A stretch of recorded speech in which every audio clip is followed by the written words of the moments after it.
Hello, I am Pat LaFrieda, and today I'm going to be answering some questions for the Serious Eats community. MT2112 asks, what is the proper way to bone out a whole bone-in ribeye?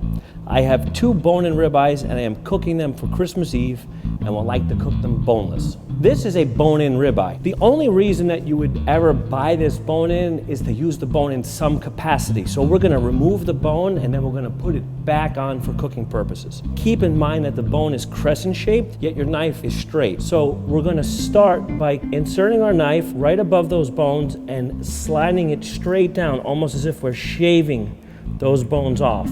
And on the last bone, I'm going to continue with the knife all the way down to the end. This is where a knife most commonly slips off the bone and you can hit your non-dominant hand with it. Once we make that first initial slice, we're going to start to peel the rack of ribs off the primary muscle. Because it's crescent shaped, we'll need to make multiple slices. We're going to slide down, not interrupting the main part of the muscle. We're just taking this rib slab off. So after every slice, we want to give it just a little pull, just to separate that bone from the meat and make sure that we're not interrupting the muscle with the knife. Once we get down to the end, where it's nearly off, the rib bone towards the chine bone takes an extreme left turn. Peel that rib back and then change the direction of our knife to go right across the top of those bones, right where the chine bone was removed.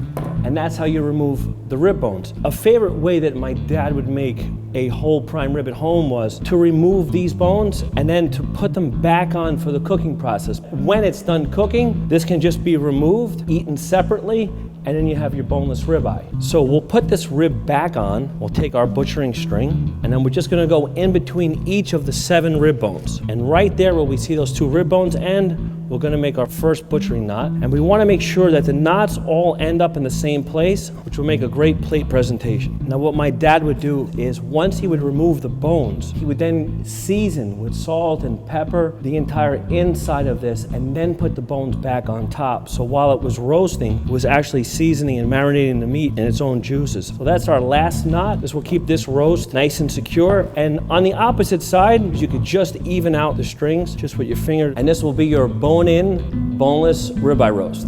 This is Pat LaFrieda. Happy cutting.